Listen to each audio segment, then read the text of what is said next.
Where we have gotten with the internet over the last 25 years is terrifying. It's become completely centralized and totally owned by 5 companies and governments. Like, it is a platformized internet rather than the open, decentralized, protocol-based thing that we started with. And I want to do everything I can to make us go back in that direction. It's easy to get blackpilled on privacy because people just don't care. They will take convenience every day of the week over this, over maintaining privacy. However, I think we're getting to a Schelling point where, the powers that be are pushing things too far, right? It will go too far at some point, and more people will start to pay attention to this. This episode of the Free Cities podcast is brought to you by Veritas Village.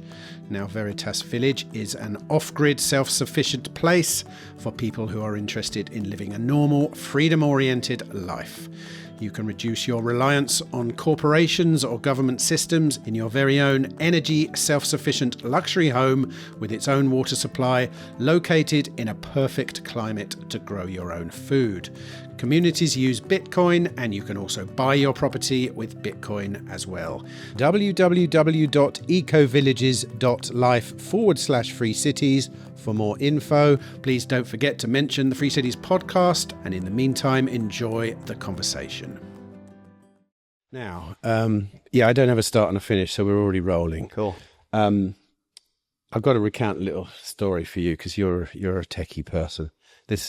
I had a catastrophic hard drive failure yesterday. Ooh. Yeah. Oh. Doesn't happen very often these days. And it was a spinning disk one. Okay. So probably it does. Let's turn that off. Sorry, let's get rid of all my... let's turn that off. And I've been in the media years, so I back everything up. Yeah. And luckily, I had backed this up because it was all the recordings I've done over the last 7 days. Yeah. But I wasn't as on it as normal. So there was an absolute... There was a gap. There was. So I didn't lose any data, but what I did discover is I've lost the complete back catalogue of my whole podcast. Every single file, including all the templates for the video files and all this stuff, right? And it's not bothering me yet too much, but because I can recreate all those. What I haven't lost is anything that's not recreatable, which is good. But the reason I'm telling you is because this time I went to ChatGPT, and I feel like I've made a friend with ChatGPT for the first time. This guy or girl or whoever it is. Yeah. And I started using Venice. I use Venice.ai normally. Yeah. But I wasn't getting what I wanted. And I went to ChatGPT, and all of a sudden, almost the first thing it says was, "We're cool. You're in my hands now." It's really weird, right? That is weird. and it's guided me through this process. So I've got 5 terminals open. I'm putting all this code in, and every time I put something in, I'm telling ChatGPT what comes out, and it's saying, "Great, we're on it. It's happening. It's really, you're going to get this stuff back. Don't worry." And now I've got probably a 15 to 16 hour process running. So I ran disk util. You probably know all about like this, a disk recovery thing. Yeah. It's the one. It's a free open source one. Yeah.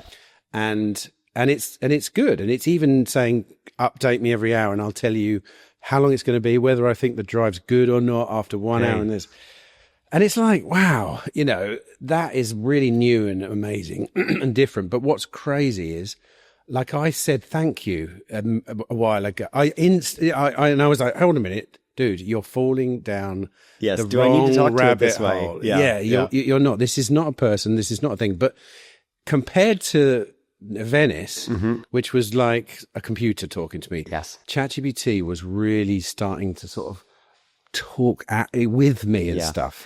Yeah, the crazy thing about the models is that, especially the really frontier models, ChatGPT 5 or Claude 4. I actually prefer Claude over ChatGPT. Oh, really? Especially in the coding domain, I think Claude's way better. How do I access Claude though, if I wanted to? You just go to, I think it's Claude.com or Anthropic or Claude.anthropic. Are there places like, I use Venice just because I don't like putting all my, if it's code, I don't mind giving it to ChatGPT, but if it's like talking about my family or something, I don't want them to. All of those frontier models are running on, giant data centers in the cloud. And so anything you give the hosted providers, they have. And, they say like private mode, like don't store my stuff, but they can use it. Venice says though that Venice is it's different. encrypting it from so you're doing it all locally, and then when it sends it, it's encrypting it. Yes, exactly. So there's some providers like Venice, like Maple AI, which is the former Mutiny guys. Those do things a bit differently, but the major providers, which are the ones that have the best models, are the ones that are a little bit less, privacy oriented. Well, I'm one of those people that thinks that the dystopian AI future is as likely as the utopian one. So I don't want it to be involved deeply in my personal life, because it will be able to annihilate me. Yeah. And really, I mean, the local models are actually getting, the open source models that you can install locally and run on a laptop in a way that's not completely, terrible. Like you're not going to have to wait 20 seconds for every response.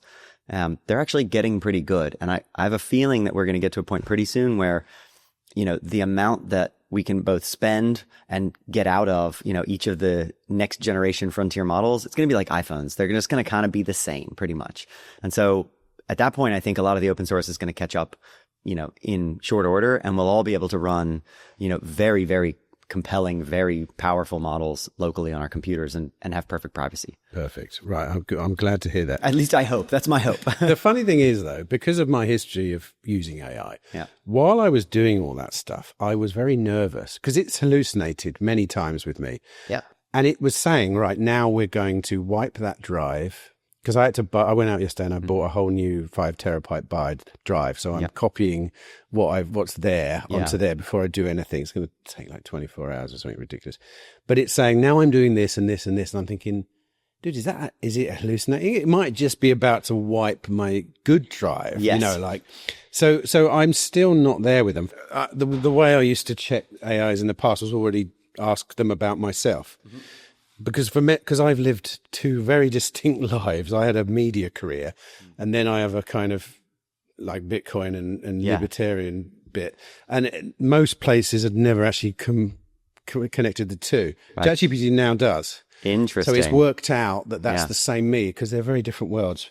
But it still hallucinates. Like there's a couple of books that I haven't written. They're just made up, completely made up out of nothing. They don't even exist as real books. I love it. Right, this is what it says about you, because you tell me whether it's hallucinating. Okay, I asked it, who's Jeff G? It's like full-time Nostr developer, supported by OpenSats, focusing on building open, decentralized tools for the Nostr ecosystem. That's all correct. Okay, creator, founder of White Noise, correct? Still correct. I know that one. A project aimed at bringing messaging layer security, MLS, capabilities to Nostr, including support for end-to-end encrypted direct messages and private groups. Okay, your contributions: White Noise, Nostr.how. You've done Nostr Talks podcasts, featured in How to Monetize Your Nostr Apps. You host a pod as well. Thank God for Nostr. I don't host that. That's actually a friend of mine's, but I've been on that podcast. Right. I've been on it. It says hosts episode there. See, it's slight hallucination. Yeah. Slight hallucination. Okay, summary. Jeff G is a core figure in the Nostr ecosystem, leading privacy-focused development, improving the onboarding experience via Nostr.how, and actively educating and shaping the community through podcasts and talks. It's fairly accurate, I guess. Is that good? Yeah, fairly accurate. I'm glad it didn't come out with like something in the deep past where you're like, whoa, how did it know that?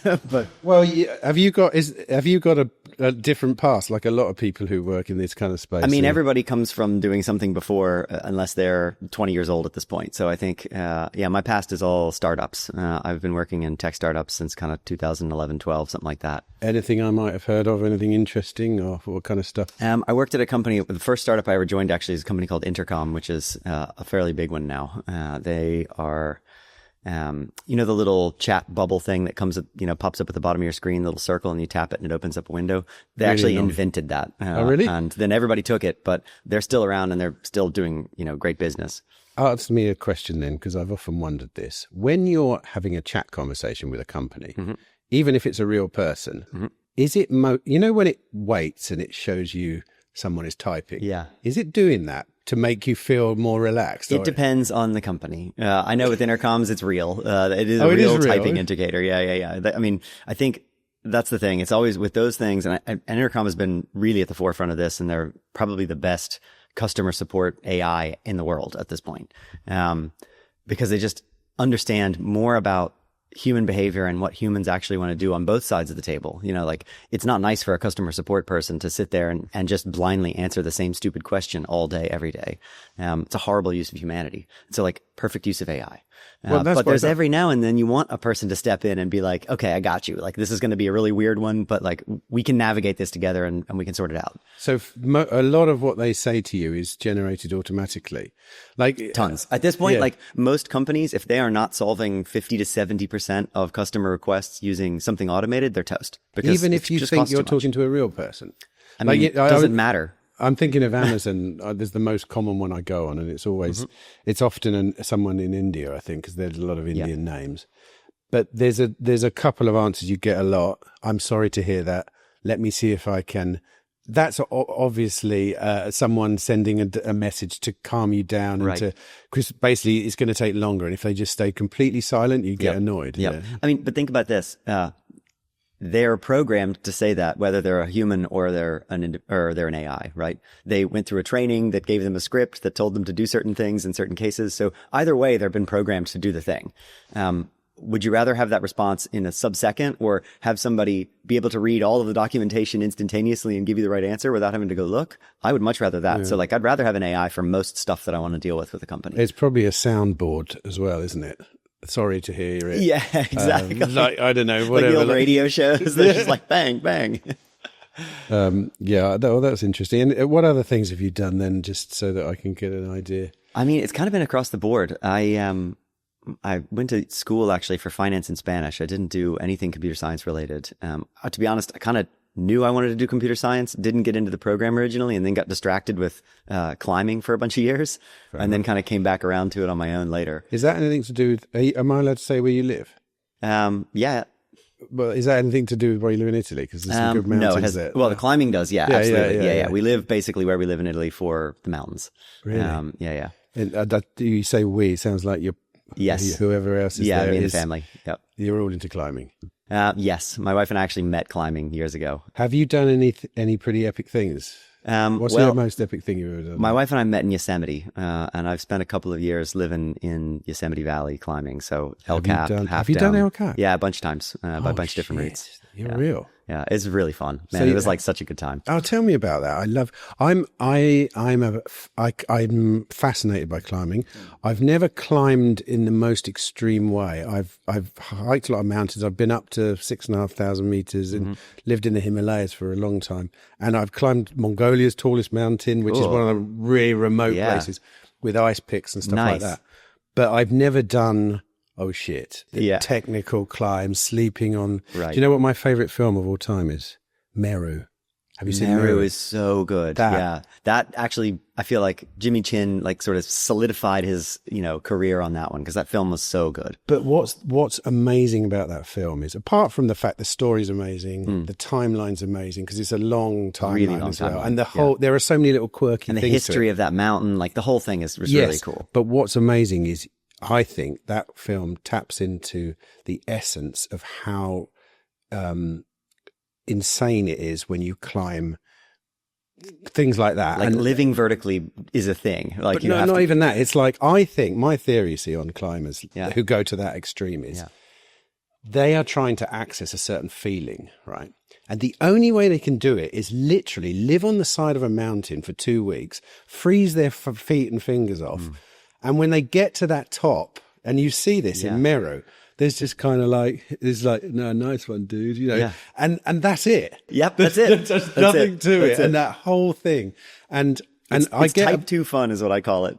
Type 2 So there's type 1 fun, where it's fun while you're doing it and fun when you think back on it later. You're like, that's just enjoyment, right? Like normal things that people think of as fun. Type 2 fun is mostly suffering while you're doing it. And when you look back on it, somehow your memory has magically transformed it into something very lovely and amazing and something you really love. Do you get scared on El Cap, for example? Oh, yeah. I mean, if anyone doesn't know El Cap, is it the tallest flat face in the world? It's not the tallest flat face in the world. There's a few others that are bigger, but but I mean, it's one of them. And I think it's 1,000 meters in its tallest section. A kilometer. It's a kilometer tall. And wall, yeah. what is amazing about it is, it's 10 minutes from the side of the road. Like, you literally drive into the valley, you park your car in El Cap Meadow, you walk 10 minutes in flip-flops, and you put your hands on a kilometer tall wall. And the wall goes, it's like a wave. It's lower than vertical for the first half, and then it goes vertical, and then it's over vertical, it's overhanging for the top half. Oh my God. So when you look up, it's like literally standing under a kilometer tall wave of granite. And it is the most beautiful face in the world. God, and it's 2 or 3 days normally to get up it, is it? It depends on the route. So if it's easier routes, you can certainly do them faster than that. Lots of people have done, the nose, which is kind of the standard route right up the front of, right in the middle of the wall. They've done it in a couple of hours. Super, super strong folks like, Alex Honnold and others. Most normal humans would take, 2-3 days to do the nose. But as soon as you start to go into harder territory where the climbing is, more strung out, much more difficult. And again, most people are actually doing El Cap with artificial climbing, aid climbing, which is instead of using just your hands and feet, you're putting gear into the wall and you're actually hanging on the gear and standing up in these little ladders to reach up and put some more gear in. So that's a slow process. It's vertical engineering. You're carrying a ton of gear. You have to carry all your water with you, and it just takes time. And so, how do you go to the loo? Just out of interest, I've never asked. Well, I mean, do you literally number just one, you just drop? let it go into the wind. But number two, you've got to bring. You can't just. Oh, you can't. No, it's totally illegal in El Cap. You'd kill someone, right? Like, imagine being killed by falling shit. It depends how much you ate, I suppose. Right. If you had a big meal, you could really damage. You bring a very specific piece of tech called a poop tube, and it's a piece of PVC pipe with caps on both ends and a runner around the end of it, and you've got to bag everything and put it in and take it with you. Yeah. So if you can, you probably try not to, because that is a right. I mean, it's actually not a big deal. Like, once you get used to all the systems, it's surprisingly straightforward to do pretty much everything. And you'll never have a better night's sleep than you do in a portaledge. Really? I mean, mostly just because you're absolutely exhausted. You lie down and you're like, oh God, I'm done. Have you had any scares in your climbing career? I mean, nothing that I would say like was really actually very, very close to, ending my life. I've definitely had a lot of scares. I've definitely had a lot of falls that scared the crap out of me. I've definitely been in situations where I was like, 2 or 3 things go bad here and we're in a really bad situation, but I think we're going to be okay. But that was mostly around exposure, to be honest. And to be honest, most of the people that die on El Cap die of exposure because they go up in a t-shirt, there's a storm that comes in, it dumps a bunch of snow on them, and then they can't get out. So it's exposure that kills most people, not the actual fall or, not the actual climbing. I mean, rock fall is the other thing that I worry about. And I think that's the thing I worry about more now, also given where we live, just because we're in the Alps and, big mountains fall down. In a place like Yosemite, you've got glacial granite that has been there, forever. And yes, there's rock fall, but the routes are so well traveled that most of the loose stuff has been knocked off. And so it's a little bit safer in that regard. Have you been up the Matterhorn? I've not been up the Matterhorn. I've climbed a bunch in Chamonix, which is just around the corner from the Matterhorn. I've skied on one side of the Matterhorn, but I've never climbed it. But that's not a problem. You look at the Matterhorn and you think, good fun. You don't think... Yeah, it would be pretty straightforward. I mean, it's a really well-trodden route. It's kind of an alpine slog. There's a little bit of kind of scrambly stuff with an ice axe, but I don't think it would be anything too crazy. I couldn't do it anymore, I'll be honest. For some reason, as I've grown older, I've got vertigo. And even when I was climbing the one in Mongolia, that was four odd years ago. It was ice axes, but it wasn't that. It was probably that. It wasn't that. Right. And I didn't look down. In fact, we had a lot of weather come in, so I couldn't look down. There's nothing to see. There's nothing to look at. Fortunately. Yeah. But I know now, I watch videos still all the time, and I could not stand, like, for example, on the side of El Cap and look down. I get actually physical reaction in my knees and feet. Yeah. They start, Yeah. I don't know what to do about it, because it's, in a one way, it's annoying. Same with the Alps. There's a lot of really interesting treks in the Alps that involve walking across little bits of metal, the Via Ferrata, right? Yeah, those things. And that would also scare me too much. Yeah.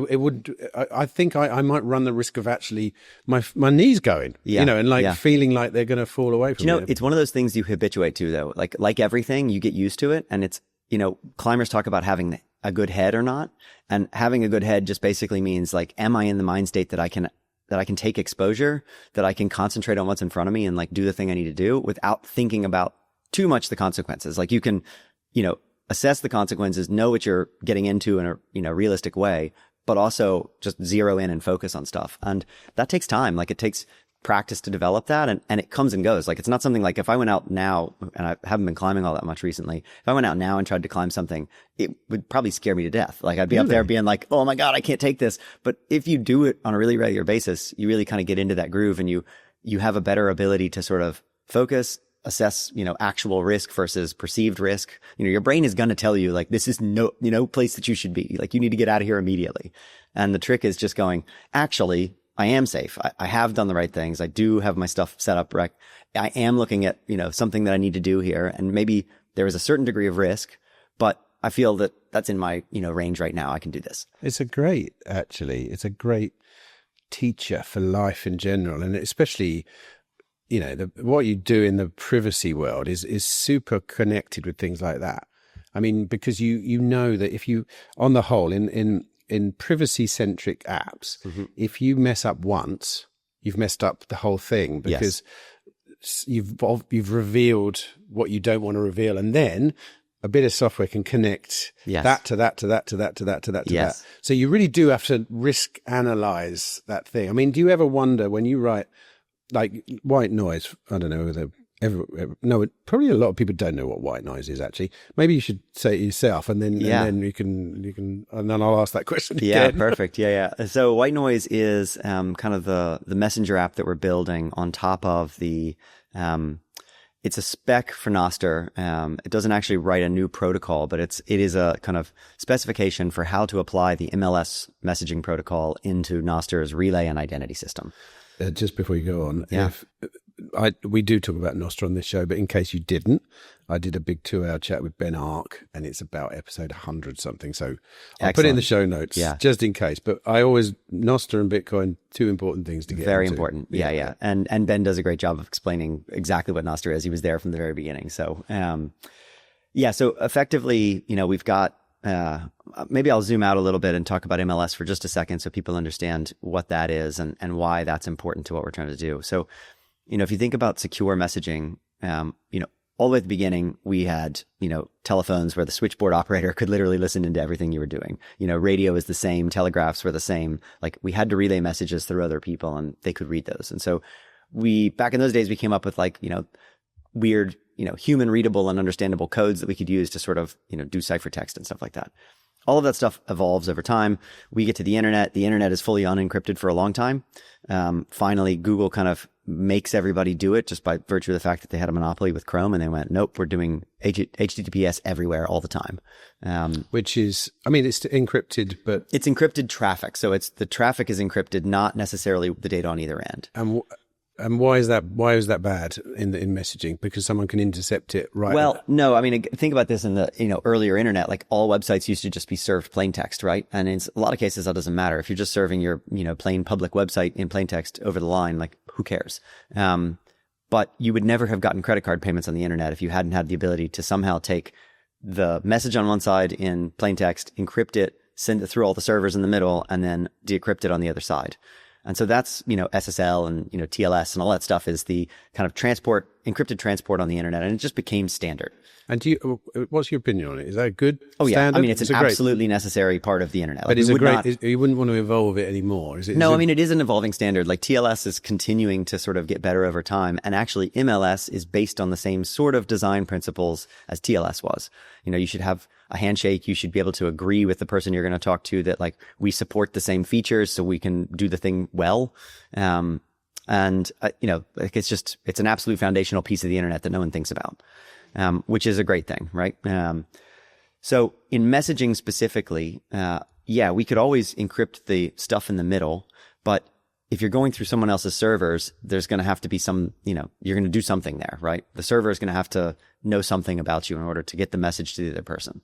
And so we had these protocols early on, like Off the Record was one of the really earliest ones that were trying to figure out how do we do encryption for messaging where you can keep an ongoing conversation with someone, but if someone gets the key, they're not going to be able to decrypt all the messages in the past or all the messages going forward, you know? Right. If somebody gets your key and doesn't say anything and you keep talking, they just keep decrypting messages as you go. They can follow you along and see what's going on. Which is that was the basis of kind of World War II cryptography, wasn't it? You only needed one sort of secret. Yes. If you figured out how they were creating the secrets, you could decrypt all the messages, right? And this is why, like, in the Enigma machine was so difficult for them, because they would change the secret every day. You know, so they had 24 hours to try to figure out how the thing worked, and then it would flip and they'd start over from scratch. Right. So it was doing that. I thought the Enigma was just one encryption and then the Enigma was a complicated encryption scheme that it took a long time to figure out what they were doing with it, but it also was a rotating key. And most encryption schemes were rotating keys. Like, you had some way of kind of formalizing.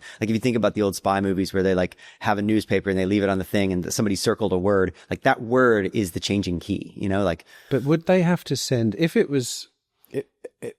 in the World War II case, would they have to send over the rotating keys in one batch in one time so that they knew? Because that's also an attack vector. No, right? So this is kind of gets into deterministic key generation, or the key derivation functions, which is everything that all of our secure messaging stuff online is built on now. Is you need some deterministic way to go from one key to the next key. And so either you have to deliver the key manually, you know, and that's non-deterministic, like that's, you know, you circle a word in a newspaper, or somebody sends you a message in another communication channel, you know, a messenger shows up on a boat and tells you what the next month's worth of keys are going to be.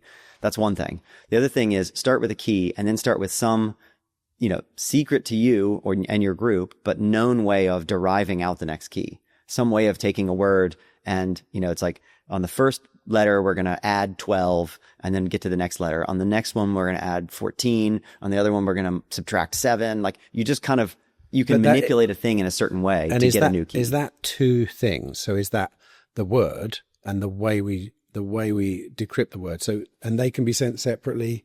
So there's, because if someone finds those two things, they can do whatever they want. Yeah, right. Exactly. They have the keys to the kingdom. So presumably you want to split that into as many things as you can. Really. Exactly. So this is, I mean, cryptography in general is cat and mouse, right? It's always going to be cat and mouse. There's always going to have to be changing standards because people will figure out ways, you know, eventually to sort of get around some of these things. You know, yes, there is extremely strong cryptography, but as computers get better, like many of these, you know, cipher suites and things are just becoming obsolete, right? And with this idea of quantum computing, it's going to make a whole bunch more stuff obsolete. And so we have to come up with ways to kind of fight against that. So, let's jump back to messaging. So you've got like off the record was like one of the original protocols that specified how can we do, you know, forward secrecy and post compromise security. So how do we keep keys rotating in a way that keeps the conversation secure so that even if an attacker got one of the keys, they are only going to get a tiny slice of our conversation. The Signal protocol kind of grew out of the off the record protocol. Moxie, Marlin, Spike, and I can't remember the other guy's name, so sorry. But they came up with, you know, the Signal protocol, which is the kind of classic double ratchet algorithm that, you know, you hear a lot of people say double ratchet encryption. And the idea there is that there's actually multiple key derivation functions, and you've got a way to agree on a key, a shared key between two people, that you create one, you know, key derivation function. So that's like kind of a trunk of a tree, and that's generating a certain key. And then using that key, people, you know, derive out other keys. And so you and I both have then two chains of messages. One side is a sender side, one side's a receiver side. So my sender is your receiver, your sender is my receiver. And that's how we actually send messages. We generate keys on those small chains to encrypt the actual message. And then every now and then we rotate the key in the middle. And that basically changes what's called the epoch. The whole thing moves forward and we start doing the thing again. Just a question. In that system, in Signal, I use Signal. Mm-hmm. If you delete a message, is it deleted? So think about it this way. In end-to-end encrypted messaging, the idea is I have a message, I encrypt it. So imagine I just put it in a box and lock the box. You have the key to the box, right? I can then send the box through the mail, through whatever channel I want to. And the person in the middle doesn't have the box, so they can't see what's inside. You get the box, you open the box, and you then have the thing. You're the only person that has the thing now. And obviously, if we're talking about messaging, I've got a copy on my end and you have a copy on your end. No one in the middle has any, like they've got an encrypted copy, but they can't do anything with it, unless they get a key to unlock the box in the middle. Could they in the future though? Absolutely. Yeah, so, absolutely. So all our messages that we're sending now are potentially revealable in 100%. 40 years. Yeah, Right. 100%. Like and that's what they say basically, like when quantum arrives in a, usable, actual, functioning format, all of the messaging is going to be immediately decrypted. Really? And I mean, that's on one side super scary for a lot of people that have lots of skeletons that, they're never going to get rid of those, right? Like the internet's Everyone's a giant got copy skeletons, machine. for Yeah, sure. totally. So I mean, you're always going to fall foul of a law in the end because laws don't decrease 100%. in number. And the question is more, is it going to be something people care enough about, going back that far to look for? Like no government's going to go and be like, oh, you bought drugs in college on, this platform. They might say you didn't pay tax in 1980, whatever. That's potentially true. Or more to the point, if you are a target, if you're a target, all bets are off. Yeah, all bets are off. Like they'll use all of that stuff against you. So how would you? We're still going back to what you were saying. Sure. But how would you mitigate against that in its current form then? Say you're a Signal user and you want to try and, So Signal's actually already helping protect you against this because they've already moved to a quantum resistant cipher suite. Have they? So it's a collection of, algorithms that you use to do this, which is, generally a signing scheme and a hashing scheme that fit together. And they have moved to algorithms that are quantum resistant, so they're much harder for quantum computers to solve. How do you know something's quantum resistant? A bunch of math. You have to have really giant gigabrain cryptographers do formal proofs in mathematics to show that this is not only, very difficult for a classical, digital computer to solve, but it's also incredibly difficult for, the way we think about how qubits are going to solve things. So if we know what's quantum resistant, how come we don't do quantum then? How can we not already have quantum computers? Laws of physics. It's like really, really hard to get this stuff done properly. So theoretically, we know what quantum is. Theoretically, we know exactly what it is. We're actually in the position of like, how do we take that and make it physical reality? Can you break that down for me so I can understand it? What is it? I don't know quantum as well, but like my understanding at a very, very high level is you are going from zeros and ones to something that can be quantum superimposed. And so you can have multiple states of things at the same time.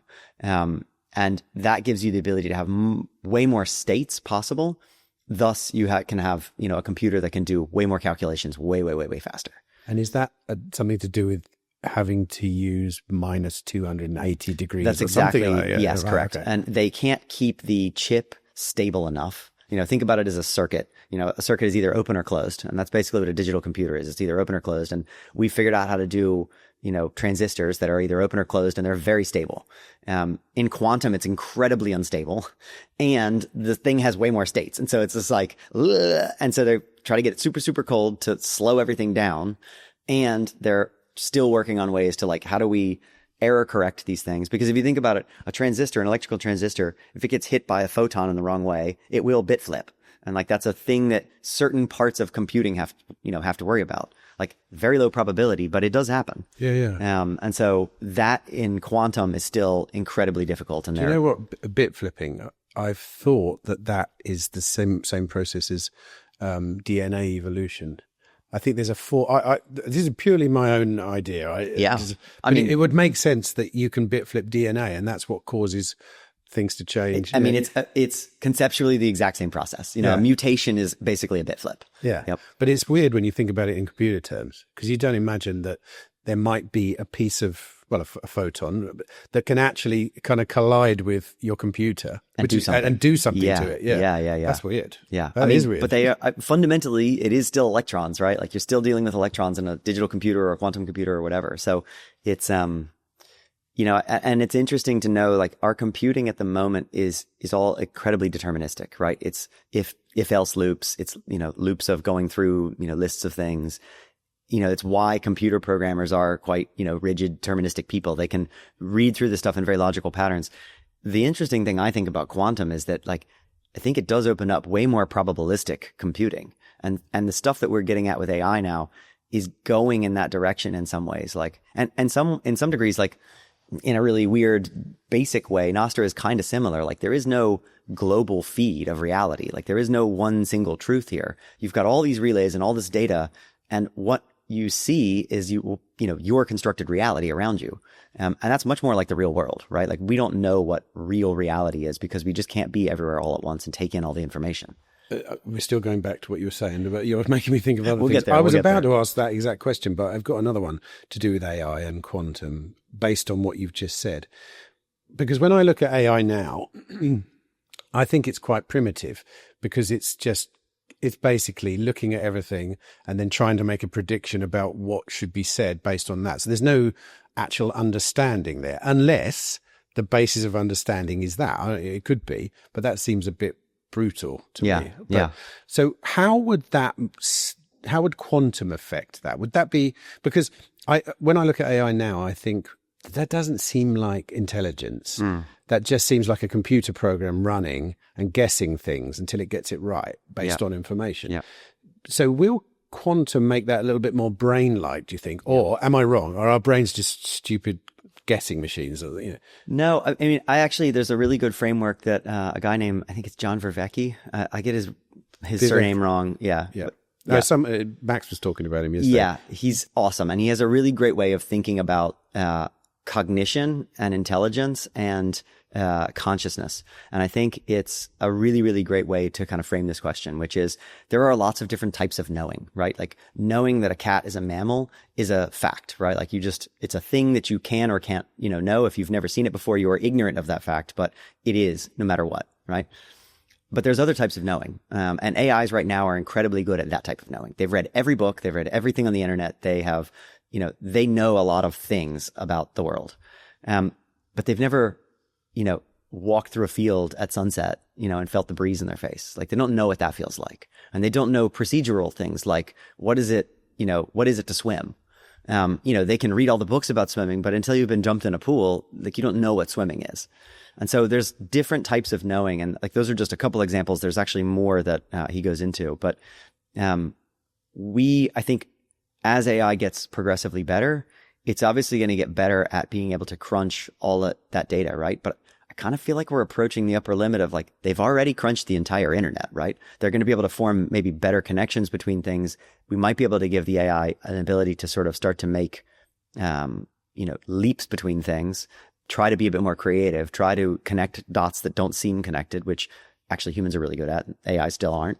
But I don't know that we're ever going to get to a point where they've got those other types of knowing that really only humans can have, because we are going through the world and trying to, we have an incredible sensory organ, right? Like we have we have ears, we have eyes, we have nose, we have taste. Our skin is, feeling things constantly. We're actually not paying any attention to like 99.9% of that data. We just throw it all away instantaneously. And our brain is making these calculations of what matters to me right now. What can I, safely throw away? I want to conserve as much energy as possible. But then how do I take all of what I am looking at, fit it into what my memory and my, myself says is important? And then what am I going to do with that information? It's kind of incredible how much your brain is doing. It could be, though, that what you've just described could still be that type 1 error correction, guessing. You just add more sensors. You described our senses there, and it just occurred to me, well, yeah, walking through and feeling the breeze is a function of feeling and smelling and sound. True. Maybe if you create a humanoid with receptors for those things. Maybe we'll get to the bandwidth required, but like I think the bandwidth required there is enormous. It's kind of unbelievable. Right? Maybe it must be. Surely. It's a question of time, I suppose, is the bigger thing. Is like how close are these things? And I think I would posit that like AGI is a long way out. I think we will get stuff that feels very, very intelligent. We already have stuff that feels very intelligent. Like you can sit there and talk to Claude or ChatGPT and feel like you're talking to a human most of the time. Yeah. They do hallucinate still. They do mess stuff up, but they are very, very intelligent at pretending to be human. I was thinking often the AI I see now is a bit like, don't take this the wrong way, because I do. There's an autistic person in my life. I'm not being rude to autistic people, but autistic people look at what the world's happening and they try and mimic it. And it's a bit like that with some AIs. You realize the only difference is people, AI says things very authoritatively every single time. Yes. It never has a conversation with you where it's like, I'm not sure. It could, which is what humans do, yes, because we don't know everything. Yeah. But AI unfortunately thinks currently that it knows everything. Yeah. Well, and when you humans correct have a certain maturity, actually. So if you think about it, like AI is sort of like an early teenager who's like, no, I know how everything works, you know? So I think as they mature, they will get better at that. But yeah, you're right. But when you correct them, it's bizarre because it's very unhuman to go, if I said, oh, you know, Bitcoin's got 23 million, there's 23 million Bitcoins available. I mean, you're like, it's actually 21. And I go, oh yeah, you're correct. Bitcoin's only got 20, you know, Yes. no human would do that. Right. I would be like, Bitcoin's got a large supply of isn't it 21 million? And you'd be like, it's 21 million. Exactly. You know, it's like, but they do not do that. No. Right. Let's go back to where we were. Messaging, private messaging. Okay, so we got up to the Signal protocol. Yes. The Signal protocol is, I mean, it was groundbreaking, right? Like it was a really big deal. And the guys were able to license that technology to Meta for, they put it into WhatsApp. It was part of like Google Messenger. Like Signal protocol is everywhere. It's not just in Signal. The underlying protocol itself. The main difference between what Signal does and what the other guys do is they might be using the same encryption scheme for the actual messages, but the metadata around the messages is actually almost more important and more sensitive than the actual content of the message. So there's, confidentiality and then there's privacy. And confidentiality is like, our messages are protected. Privacy is actually who's talking to who, when, like maybe why they're talking to each other. And so both of those things are really important if you actually want to talk about the privacy of a scheme. So WhatsApp perfectly fixes, confidentiality. They're end-to-end encrypted. Their AI is in the chat with you, by the way. You can turn that off, but you're also going to turn off a bunch of other useful features because they're all grouped together in the same panel. I've never thought of WhatsApp as being a good place.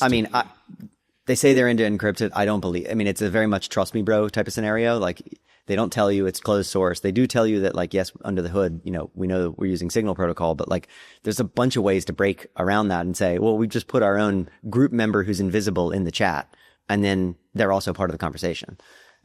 That's my base case there is like, there's just a bot in the chat. I mean, would that be called a backdoor, or is a backdoor something completely different? I mean, a backdoor is something slightly different. Like because they're closed source, because they own the whole scheme, it's not even a backdoor. It's just like, this is part of the software. Like this is how it's literally built. A backdoor is more, we have an encryption scheme, but there's something that, no one knows about that we can just turn it off, or we can enter the chat whenever we want through this kind of super user access. Because I saw online this week that the EU are pushing to add backdoors to Signal, but yes, chat control is back. But funny enough, I use something called Molly, which is an open source version of Signal. Yes, I've heard of this. Yeah. Right. I don't ask me whether it's better or worse. I just read the blurb and saw the groups and thought, okay, I'll do it. My daughter uses it. Everyone, but what I find weird is because obviously if Signal added a backdoor, Molly would not, right? Well, here's the thing, Molly, if it wants to continue working with Signal, would almost certainly have to be very, very compatible. Like it would be very hard for Signal to add a backdoor in some way that, Molly wouldn't sort of break on, right? Because when you're doing these encryption schemes, I mean, what I'm talking about now is like the actual encryption protocol. When you're doing them, if you get it wrong, it just doesn't work anymore. Like it completely stops working. And so, if you've done the key derivation function slightly differently so that you can have an extra key somewhere, yes, there's potentially ways that are like, undetectable or that don't have side effects, but a lot of these things are just math equations. And so if you change something, it changes something. Would that be a signal then that they have changed something? If a fork of Signal couldn't interact with Signal in a private way, would that be a signal that they've been potentially? Yeah, potentially. And again, I think Signal is actually a great player. I think they're a good actor in the space. I think they do everything they possibly can to minimize the amount of metadata they have about their users. You've got to sign up with a phone number. They know they can connect you through that phone number to this user, but they actually minimize as much as possible in their servers what they actually have, and they try to delete it as fast as possible. And so I think, they are good actors. They're a centralized player, right? They've got a $50 million server budget. They've got a US foundation. They have a CEO, and all three of those things can fall apart in one way or another. And then Signal disappears for all of us. Why did they use phones? Just as a convenience? Yeah, absolutely. I mean, so they could have done like Nostr uses nothing. You just create a thing. There's a few things I use. Well, these Nostr days. has to use phones too. I mean, it's whatever the computer is that you're actually No, gonna be I talking mean on. using your phone number as an identifier. Yeah, they had to pick something, and they Because it's a pretty full-on identifier, isn't it? yeah, to them, it's actually also just a spam protection measure because they have to run all these servers that do all this stuff, that do a lot of encryption and moving stuff around. It's expensive, and so they actually spend. I think somebody told me recently that it's high. It's like 20 or 25% of their whole budget every year is SMS. Just those verification SMSs, Really? and that's just to stop spam, basically. Because otherwise people would just create all these numbers that are fake, use those, create accounts, and figure out ways to spam the network horrifically. Now, Signal has to worry about that because they have to pay all the servers, right? Nostr kind of gets around this by saying, yeah, there's spam, and it's definitely going to affect everybody, but it's so spread out that, mostly it doesn't really have much of an effect. Now, as we grow, I bet that'll become a problem, and we'll have to figure that out. But like right now, it's not really that big of a deal. What do you mean spread out? Can you explain that a little bit? Yeah, so imagine, Signal has, it's a fleet of servers, but it's all controlled by them. They have to run the servers. They have to pay the server bills. Nostr relays are very dumb. They're not very, resource intensive. It's effectively just a simple database. All we ask relays to do is accept events that are valid, cryptographically signed validly. And when we ask you for something, if you have it, give it back. That's it. You don't have to do anything else. You don't have to compute stuff. You don't have to do any cryptography. Like all you're doing is taking something, storing it in a database, and then returning a response if you have something. So that makes running a Nostr relay quite cheap, up to, fairly large sizes. And certainly, yes, once we get to, a mass adoption point where we have millions and millions of users, running a very large relay is going to be costly. But the people who are going to run very large relays are people who are running businesses where that very large relay that they're paying for directly improves the UX for their user base, and it's going to make total sense for them. But there's all sorts of ways you can run small relays. You can control the amount of data that comes into them. You can whitelist who's allowed to post and who's not. And so there are a myriad of ways where running relays is actually super cheap, and you can actually run them on your phone. You can run them on a laptop, like no big deal. And I think the world we head towards is, yes, there's a number of very large relays, but in a power law dynamic, it falls off fairly fast. And there's a long tail of relays that will accept most messages, and also are completely commodity and don't matter to the actual end user. If you're connected to 3 or 4 of these things and 1 or 2 go down because of spam, who cares? You just switch. You just move around. And so, especially for our use case, it's really important to us that we never run servers. We don't want to have any servers. We're client-side software. When the government shows up and they're like, give us, all the data on your users, we're like, we don't have any. All you can do is go to GitHub and see our code base. That's it. We've got to talk about that later. Let me remind that. Yeah. Because, I think we've just seen a ruling in the US, which might be bad news for that in the future. Makes me very nervous. Right. Yeah. Okay. Yeah. We're definitely coming back to that. Let's finish so the Signal story, currently still a good app to use? I think it's great. Yeah, I think it's great. I think they do a good job. Is it foolproof? Absolutely not. Like nothing is foolproof. Like if you want actual privacy, you need to go way away from a lot of other humans and have a private conversation in the middle of nowhere. And even then, look up. Yeah, there's a camera. Exactly. There could be a camera above you. So it's tough to get real privacy these days. But I think, Signal does about as good as you could possibly hope, for most use cases. Good. Yeah. I'm glad about that. Yeah. I've got white noise, but obviously most people I know aren't on white noise. So, yeah, 100%. Anyway, We'll get there. It's early. Yeah. One other thing that I'd love to mention here is that, a lot of people focus in on the actual encryption scheme and use or, things like that. It's really important when you're thinking about privacy, to think about to do a proper threat assessment, right? Like who are you actually trying to maintain privacy from? Like, are you just trying to not stick out in Meta's profiling things so you don't get, garbage ads or so that they don't know more about you than you want them to know? That's like one thing. If you're against a state level actor, you're kind of screwed. Like there's no way you're going to be able to get away from the NSA. Like if they really want to find you, they will find you. And they will know everything about you. Really? 100%. Even decrypting messages. It's less about decrypting the messages as it is about figuring out ways that they don't have to decrypt the messages, right? Like they will, if you're important enough, they've got a portfolio of zero-day exploits that they've never used before that they'll figure out how to get onto your phone one way or another. And then they'll just have full root access to everything on your phone. And then they've got everything on the phone. And so, when we're talking about Signal, you have a decrypted message, you encrypt it, you send it, the other person decrypts it on their side, they've got a decrypted message. If the person that is attacking you is already in your phone at root level, they have your messages, like they have everything. And graphene and those kind of things. Graphene is a great project, and this is the thing, like the better that a phone and the operating system protects you against 0 days, the safer you are. And so things like lockdown mode on iOS are actually really, really important. Like I think everybody should have lockdown mode on. It makes a really big difference. I've talked to security researchers, good friends that find these things in the wild and that do a lot of the research on Pegasus and are the people that point out when they've found people who have been affected by Pegasus. And universally, the first thing he says is always like, just turn on lockdown mode. It like makes almost no difference, and it makes a huge difference to your use case, but it makes a huge difference to your actual security. Hold a minute. Lockdown on mine, I've got graphene. Yeah. It's a button you actually have to press, I think. So I don't know exactly what the difference is. And I know graphene is very good. I think it's actually more lockdown mode like by default. I think there's also some extreme settings. What is lockdown mode? So lockdown mode on iOS is just this mode where it's a one switch and it turns on a bunch of features. It won't load images by default. It won't, do a bunch of things that. Look, when I go to turn mine off. Yeah. Is that lockdown? Is that different?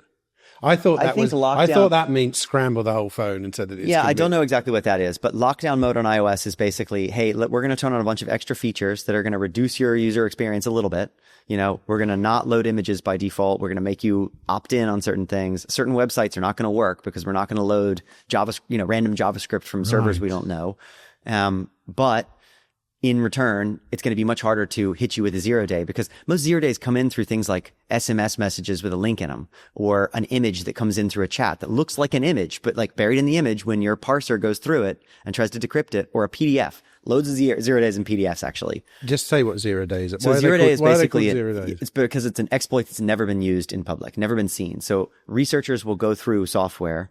They will find places where it's like, hey, if we are able to craft a PDF, something that looks like a PDF, but buried in that PDF is a tiny bit of code that does one weird thing with the way that the parser, the thing that looks at all the binary data of what your PDF is, if it makes that parser choke in a weird way, do something it's not supposed to do, and somehow upgrades our access into, we have total control of your phone, like that's the classic 0 day that they're all looking for. And a lot of the recent ones, the things that Pegasus and its like predecessors are. Pegasus is Israeli spy tech, basically. Oh, okay. It's, a program that loads of governments use. They've all been caught recently using. A bunch of European governments that love to yell about how private and how much they care about privacy. The Italian government was just caught using this against journalists in the country who were reporting on, the migration crisis from Africa. And this happens, and like Italy's response to this was, they got caught and they were like, yeah, but all these other European countries are doing it too. Do individuals use Pegasus? Or have an open source version? No, there's no. As far as I know, there's no open source version of this. This is like a. But hackers in general, that's what they're doing. That's what they're doing, yeah. And basically, Pegasus is a suite of semi-legitimate hacking company that just says we are a suite of tools for government and law enforcement. And you're like, no. Wow. Didn't know that. I didn't know that. That's new to me. It's pretty scary stuff. Like it's scary. And so, you find these 0 days and they're very hard to find. And, they're worth millions of dollars. Like the hackers out there in the dark, markets that do this can make a lot of money doing this. But, back to the earlier point, like the NSA has many of these in their pocket and they're just waiting for if you're important enough, they will pull one out and use it. And then they'll have access at the bottom level. So like computers are not safe, period. Like it's a fact. If the government wants to talk to you, they will talk to you. But what about Bitcoin wallets then? I mean, presumably the NSA could just take any of your Bitcoin. I mean, anything that's connected to a real computer, yeah. I know why people. This is why completely disconnected hardware wallets are pretty important, right? You want a signing device that has generated your private key, never to touch the internet. You want it never to be. Yeah, cold card is gold standard in my opinion. Those guys are so paranoid, and it's, when you actually talk to them and you get into the weeds with them, you're like, oh my God, you've thought of so many things here. And, I love some of the open source signing projects that are out there for the ethos behind them. but I don't think that like they're purpose fit for very large sums of money. You know, there's a scale here, right? Like if you have a little bit of Bitcoin, it's totally fine to have it on a hot wallet on your phone. Like we should not be yelling at people that are getting into the space for having $50 of Bitcoin in a hot wallet. Like totally fine. Or a custodial service. Like just leave them alone for a bit. It scales, and the security needs to scale with that, you know, with how much you have to protect. And how much you have to protect changes based on what your circumstance is, right? Like $50 of Bitcoin might be life-changing to people in certain parts of the world. And, you know, they need to treat that accordingly. But I think if you want to think about like real security, you know, you need to have a kind of complicated setup that, you know, has a bunch of things that never touch the internet and are very geographically dispersed. And even that is hard, right? Like, I mean, taking full personal responsibility is hard. That's just the fact. The volume of people who should be in that situation is going up rapidly, I think, because if you look back to the big pump of Bitcoin adoption, it was about 2017. That was a lot of individuals, wasn't it? Yeah. And if you track forward now, we're 10, 12x, you know, from even the highs in there. It's easy to predict that there's a number of quite a high percentage of those people should be pretty well off at the moment if they just held. So and I, you know, if they held. So I bet it's a smaller percentage than we think, but still, I mean, the point is, this is in 4 years' time is going to be another big batch, and that batch from 2017 are like they're going to be like the 2013 lot who are basically balling it on a yacht, sort of like if they want champagne. to, exactly. If they want to, they could easily, But it's interesting. You're right. You're absolutely right. You know, if they can get on your phone, if they can get in your computer, then they would be able to have a screenshot of the time when they flashed up your private seed and you wrote it down, or you were whispering it as you wrote it and the mic was picking it up, or, you know. There's a million ways that this goes wrong. And again, it's like how much, like you need to do the threat assessment. Like how much of a target are you actually? How much, you know, what's more risky? Like somebody was saying the other day, like I bet more Bitcoin has been lost from people trying to do the right thing than people who just put their seed phrase in a Google Doc and left it on on Google servers for 10 years and then found it later and they were like, oh, there's some Bitcoin here. Like, you know, people footgun themselves pretty regularly. And so it's sort of, you know, do a threat assessment, really think through, like, am I going to be able to actually do the thing that I'm trying to set out to do? Am I technically capable and competent enough to deal with this? And figure out what to do there. Like, if you're not technically capable and competent, maybe it does make more sense to go to someone like AnchorWatch and be like, hey, I'd like to, you know, do a collaborative custody thing with you guys and ensure this because, you know, it's meaningful to me. I'm happy to pay a little bit of money for it. You know, there's nothing wrong with custody. It's more a thing of if you have custody forced upon you and you have no choice, that's where things go very bad. If you have the ability to move your things away from a custodian and you actually value their service and they provide a good service, there's nothing wrong with that. Okay. Back to, we've just hit the end of Signal by the sounds of it. Exactly. The evolution, so let's go back. So the evolution from Signal. Yeah. So Signal is great. Signal's major downfall is that it doesn't scale well. It is what's called a pairwise protocol, which means that if you are in a DM with somebody, me and you, it's great. Works perfectly. If you start scaling up the group, we have to, each of us, for every message we send to the group, we have to individually encrypt it to every member of the group. And so that doesn't scale well. It scales linearly. You know, more group members means way more computation. And so when you get to very large groups, Signal effectively just breaks. It can't support groups of thousands or millions. And so that's always been something that this, Signal has done a lot of work, and that's as part of, the stuff they do in their servers. There's like all these bolt-on protocols that help make Signal work better in groups. But fundamentally, everybody kind of knew that like we have to figure out something better for groups that scales better. And so somewhere in 2017, 2018, a group of, very, very smart people who've been working in cryptography and the Signal protocol and stuff got together and went, okay, we're going to come up with a scheme that's going to do better for large groups. And what they came up with is what became MLS, message layer security. And it's, kind of like TLS, transport layer security. It takes a few of those ideas and applies a, somewhat similar encryption scheme. So it's sort of a double ratchet-ish type scheme, but arranges a group in what's called a binary tree, which is a tree where, it splits into two leaves from every node as it goes down. And so the group members in this ratchet tree across the bottom, they're the very bottom layer. And then there's keys at all of the nodes above them. And the way it's set up means that when you change part of the group, you don't have to change the entire group structure. And when you have to encrypt things, you don't have to encrypt to everybody. You're encrypting to the keys along a path to the root, where everybody else can derive keys down from that root and get what they need. So we're back to these key derivation functions again. So it's a different way of applying key derivation functions and structuring a group in a way that takes a problem, in computer science talk, it takes it from a linear scaling problem to a log scaling problem, which it makes a huge difference. And is this the pinnacle? Will it be the pinnacle? I think it's a incredibly good standard. I think I know it's being adopted by a lot of really big companies, and for good reason. It's going to help save them millions and millions of dollars in servers.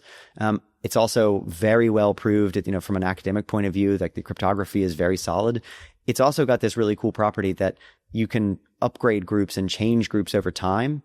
In terms of even stuff down to what cipher suite they're using. So you can completely change from a non-quantum resistant to a quantum resistant thing in a group in flight. You don't have to disband the group and restart with the same people. So it's got a lot of cool properties that I think make it quite durable towards the future. It's also got an extension system that's sort of built into it that allows you to kind of sidecar data into the encryption scheme.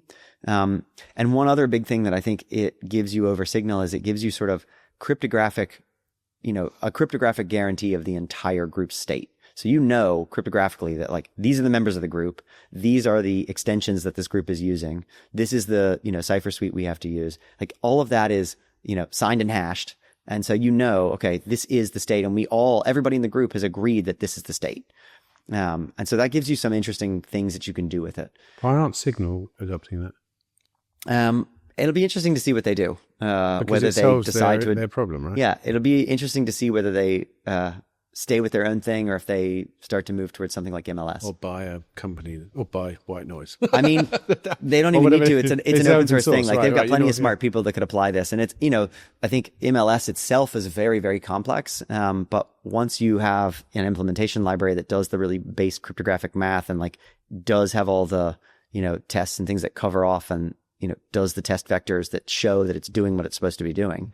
Building an app on top of that becomes a lot more straightforward.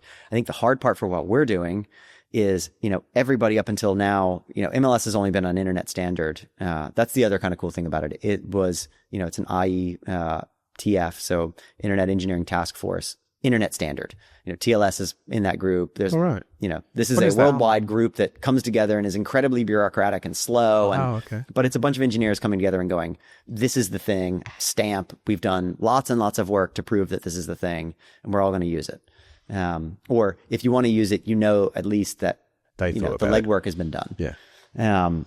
Wow. And, most of the things that are, basic internet technologies are in this group, TCP/IP, TLS, all that stuff is, in IETF. And are there any apps that I would know, non-Nostr apps, as in that are using it already? Yeah. So there's Wire is a kind of well-known we use tool. That's we use that in our foundation. So the Wire guys are actually some of the original writers on the MLS protocol. Yeah, I'd never heard of Wire until I joined the Free Cities Foundation. Yeah. But our whole company runs on Wire. Yeah. There you go. So WebEx from Cisco uses it as the handshake for getting into webinars. So before you actually get the webinar, stream, you have to do all this handshake stuff to actually enter the room to then get the stream, and that's all done with MLS. Now, everybody that's done this so far is a centralized service. They have a server in the middle that can guarantee identity and can guarantee transport, right? So MLS itself is transport and identity agnostic. It's that's for you to figure out. We just talk about how you're going to structure the data and how you're going to do the encryption. And so that, when I started to talk to the guys that, work on this stuff, they were like, we don't know of anybody that's done it decentralized yet. We've heard people talk about it, want to do it, but, good luck, have fun. They knew about Nostr, though. They roughly knew about Nostr. Most people in that space are pretty skeptical of Bitcoin. Really? Yeah, it's weird. I've never understood how they can compartmentalize like that, but I think it's partially just because they didn't go down the legwork of understanding, or they're just. Where are they skeptical? I mean, I think they just haven't done the work. Yeah. They haven't done the work and they don't care. And so it's one of these things where, some of them get it, some of them don't. I never push it because it's just I'm not going to spend my time doing that.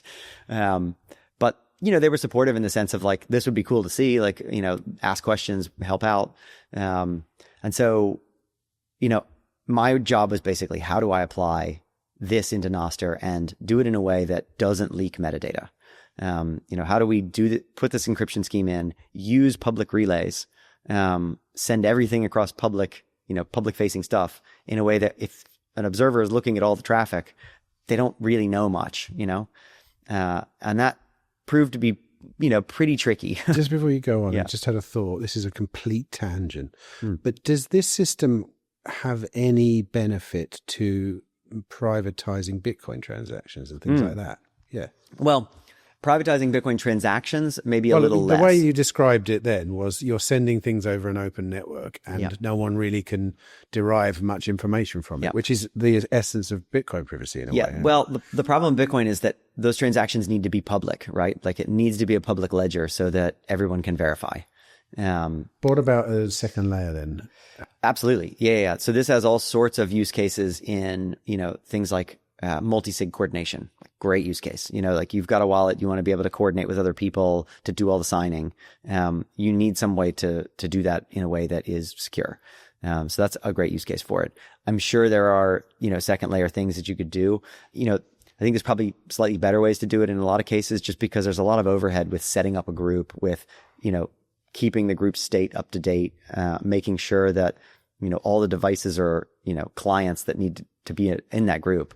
When you join an MLS group from your phone and your computer, and this is the same with Signal, by the way, you're actually two different members in that group. It's just that the UI sees that, hey, this is actually the same person, and kind of collapses it to one person in the view. But you are cryptographically two different entities in that group. So I think, for certain Bitcoin applications, especially closer to the humans, it makes a tons of sense. I think when you start to get down into the weeds of like, how would, Lightning privacy work, or there's other solutions that are going to make a little more sense. Fair enough. Okay. Yeah. There are no decentralized versions, or there weren't. There weren't. There's a bunch of people working on them. I know that the Mastodon folks are dying to have this. Their proposal leaks metadata all over the place. The Blue Sky folks would love to have this too, but their PDS system doesn't really allow for it, because it's quite a centralized identity server thing. So I think we're like the first properly decentralized version of this that does a really good job hiding privacy. I haven't heard of any others that, have made me go, oh, we actually missed something there. And in order to interact with it, you just need a Nostr. You just need a Nostr public key. That's it. Right. What I noticed was, I've got it, but I haven't actually sent a direct message yet. That's okay. But what I noticed was what it didn't do was pull in my list of known people from Nostr. And obviously there's a privacy feature, or am I just not doing it right? It's probably just an early version. Okay, right. Yeah. Like we're trying to get this out as early as possible to get things, and we've gotten so much great feedback. And to be honest, the app barely works for certain people. And the longer you've been on Nostr and you sign into White Noise, the more problems you're going to find. Really? Because you've got all these, it's actually down to relay and like how relays interact with things. And when you're trying to be quite private with certain parts of data, it makes it harder for relays to understand what's going on. And so it makes it harder for things to overlap. If you've got the kind of outbox model set up where you've defined all these different relays that you want to use for different purposes. So that's generally the thing that makes this really hard. If you sign up with a brand new account on there, like if you just create an account, it's almost universally going to work. And, once you get into the edge cases, of which there are a lot in our early, cohort of users, which are all the, people that have been on Nostr a while, that's what we're kind of working through now. I think this is true, right? Not a lot of people realize this, but on Nostr currently, if you're using Primal or Amethyst or whatever, when you send a DM, it's public, right? Pretty much. I mean, the content of the message is encrypted with a very lightweight encryption scheme. All the metadata of who's talking to who and when, that's all public. Yeah. And there's actually bots that go around just reporting on this. The DM reporter bot. It's very funny. Well, on mine, I use Amethyst, but when someone sends me a DM, it becomes a notification. Yeah. As in, there's a DM notification and a normal notification. Yes. That's the giveaway for me. That's the giveaway, right? Yep. And there is another scheme, like, I think it was like a year and a half ago, or almost 2 years ago at this point. The earliest version of the DM scheme, NIPO4, which is what Primal and Damas still use. That's like always been known to be bad, right? Like we've all known that from the beginning. And Ben Ark was the one who wrote that originally. And like, he never meant that to be an actual encryption scheme. It was like, let's see if we can get semi-private messaging on Nostr, hacked it up in a few hours and like okay, this is good. And this is when there's like 30 people using Nostr, right? Like there's no one on the network. And it just somehow hung around for a long time. And so there, whatever, year and a half ago, a bunch of devs got together and did some work to come up with something that was a little better, in terms of it's a better encryption scheme for the actual content, but it also wraps the messages in another message so that it hides all the metadata. So what you see on the network is some random pub key that we've never seen before sent a message that mentions someone, but we don't know what that message is. It could be anything inside. And the person that, receives the message knows how to unwrap that message and then get to the actual encrypted object. So the plan going forward would probably be that the white noise protocol would just get incorporated in other things. Yes, exactly. And that's actually what's taken so long in the project. First I had to figure out how to even apply MLS into Nostr. And once I was fairly sure that was possible, then I actually started with, instead of writing white noise, I was concurrently writing all the libraries that I would want other developers to use to do this. So I wrote the spec of this is how you're supposed to do the thing. And then I wrote the libraries that implement that spec. And at the same time, I was sort of writing the proof of concept of what the white noise messenger was, sort of to test the libraries I was building. And as, we've gone on a little bit, we've now got a pretty solid basic library that does the thing correctly. It's written in Rust, so we'll be able to bind out to other languages and give this to other developers. And white noise has come along a long way in the process. So I want this to be fully interoperable. I know for a fact that Vitor with Amethyst, Will at Damus, Million with Primal, they're all just tell us when it's ready and we're going to implement it. And we'll do it. We'll do this right across the board. And you're funded by OpenSats. Is it, it can't be a business for you. You're just giving it away free. No, this is definitely not a business for me. And it was actually funny. When I started to think about the project, it was sort of, do I try to raise VC funds for this, or do I stick to the open source grants model and try to do this as a public benefit type thing? And I would say it was a hard decision. It actually wasn't. I'd been on an OpenSats grant for a little while at that point. And to me, this is a project that needs to be fully open, fully, untethered to something where there's a financial outcome. Maybe described by OpenSats.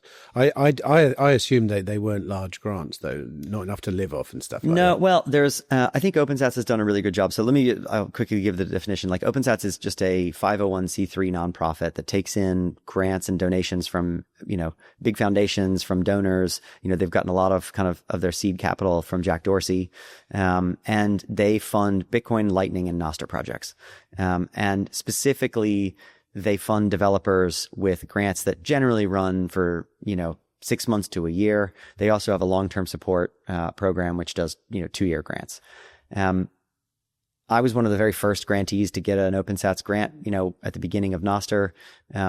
They'd been doing a little bit of Bitcoin grants and they started doing Nostr grants. And, I was funded for a year with that. And then I got a renewal and got another year.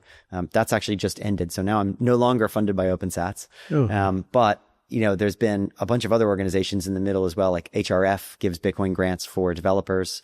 I'm very lucky to be working with them and gotten grants from them. It makes perfect sense, though. Yeah. It makes total sense. And so there's an ecosystem of places that are granting money to developers and projects for things. And I think it's cool because, OpenSats focuses more on sort of very wide. They're happy to give developers who might not even have necessarily a clear project in mind, but have shown proof of work and built interesting things that are just experimenting with a lot of stuff. And I think that's really important on one side. HRF tends to fund stuff that's a bit more, this is a known project and it's a project that fits into our remit of, trying to make more freedom in the world. And so HRF has been a really great partner to White Noise and me and everything. So they've been amazing. But yeah, I think where this is headed is I'm probably going towards creating a 501c3 going, part of my job will be making sure that we always have money to keep this project going. So you're going to do this full time? I mean, I've been doing this full time for over a year now, and I intend to continue working on this for as long as humanly possible. You mentioned Jack. Yep. Tell me about BitChat, which I haven't used yet. BitChat is so much fun. Really? It's so much fun. Yeah. I mean, look, I think... You don't think it's a serious contender, though? Well, it's just a totally different thing, yeah, right? No. It's, I think, taking one step back, I think Jack is such a unique human. How many people can you pinpoint in the world that have made billions of dollars and are still hacking on stuff in their spare time and are still looking at how do we increase freedom and agency in the world. Like, there's not many, right? Billionaires usually get stuck into other things. So the fact that, Jack has a public company that has two incredibly, profitable business lines that he has to deal with, Wall Street on a regular basis, but finds time to hack on stuff, vibe code apps in his spare time is kind of nuts. Talking of, before we go on, are you vibe coding this, or are you employing a coder? No. Or are you coding it yourself? So there's parts of, this where LLMs can be really helpful, like writing documentation, writing some tests, like those are great. Anytime you get to code that is fundamentally novel, that's new, where you're combining things that, an LLM has never seen, the number of hallucinations goes through the roof, and it's like totally useless.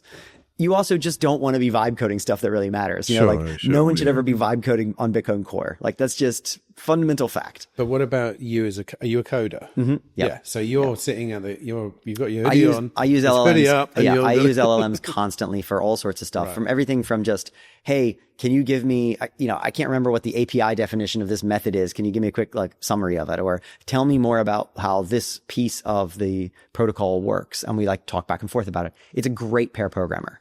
And as a, experienced engineer, you really benefit from having someone to bounce ideas off of, and having someone who's literally read all the documentation for every software ever, created in the world, and can immediately give you a correct answer on basic information.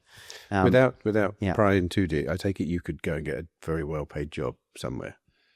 Probably. Yeah. Okay. Yeah, probably. Just so I'm just formulating a picture. We've only just met, and I'm very pleased to meet you, but I'm working this stuff out. Right. BitChat. Okay. BitChat is awesome. BitChat is super, super fun. I love the idea of kind of off-grid stuff like that, using mesh networks, using Wi-Fi, using radio, using satellite stuff. I think, where we have gotten with the internet over the last 25 years is terrifying. It's become completely centralized and totally owned by 5 companies and governments. And that's not somewhere I would like to be. To be honest, I would almost rather it be wholly owned by governments rather than, 5 big companies. Governments are at least not as useful. They aren't as competent as these companies are. Meta is full of incredibly intelligent people. And I worry about their motivations. And so I think, anything that helps us go in the direction away from this, pure centralization, like the internet that most people know right now is actually just 5 companies and their platforms. Like, it is a platformized internet rather than the open, decentralized, protocol-based thing that we started with.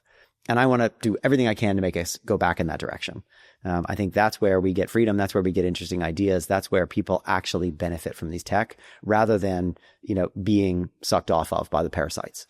And Jack's BitChat is essentially a mechanism for transmitting data directly between devices over Bluetooth, Wi-Fi, whatever it can get its hands on, basically. There's nothing super novel about this, right? Like, we've known about mesh networks for a long time, and Bluetooth is, I think, only recently becoming viable there with Bluetooth Low Energy.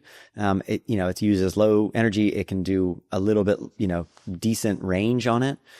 So for certain use cases, like you're in cities, or you're in a panel, like in a talk at Bitcoin Honey Badger or Baltic Honey Badger, we were in panels. It'd be like, okay, open up BitChat and send us questions. And you're basically just getting the questions from the room, right? It's ephemeral. It disappears immediately. There's no identity attached to it. So I think there's some fun stuff there. But it's worth mentioning that you could transmit a message from that room to Australia, providing you have enough relays. It could make, and it has to be within sort of striking distance. I mean, 100 feet, 100 meters, something like that. Yeah. So you're not going to get it across the channel or across the. No, you're going to have to hook into something that can do longer distance at some point. So it can be really good for very small geographic locations.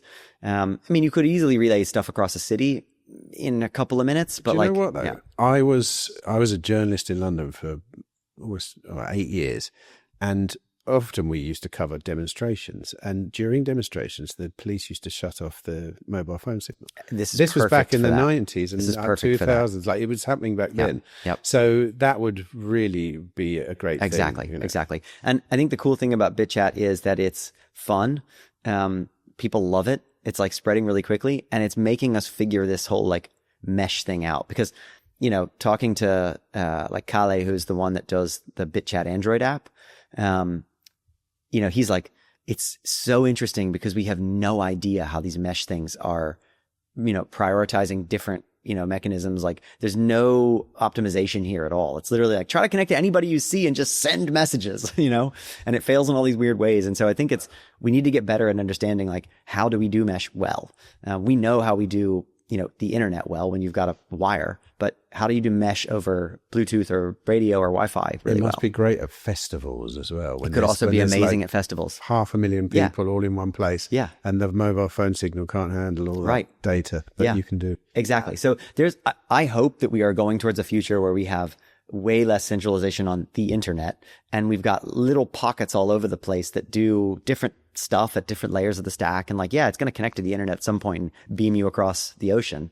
But, do you need your, town chat or whatever to actually hit the internet? No, it doesn't. It can literally stay locally, and it could be on a server in someone's basement, and it never touches the internet at all. And obviously that would have a big impact on Bitcoin payments as well. Bitcoin payments, on just privacy in general. The less you can feed data and traffic and information to Facebook, the better. But I mean, for example, I've been to El Salvador a few times, and I've realized very succinctly that if you haven't got a phone signal, it's very difficult to make a Bitcoin transaction.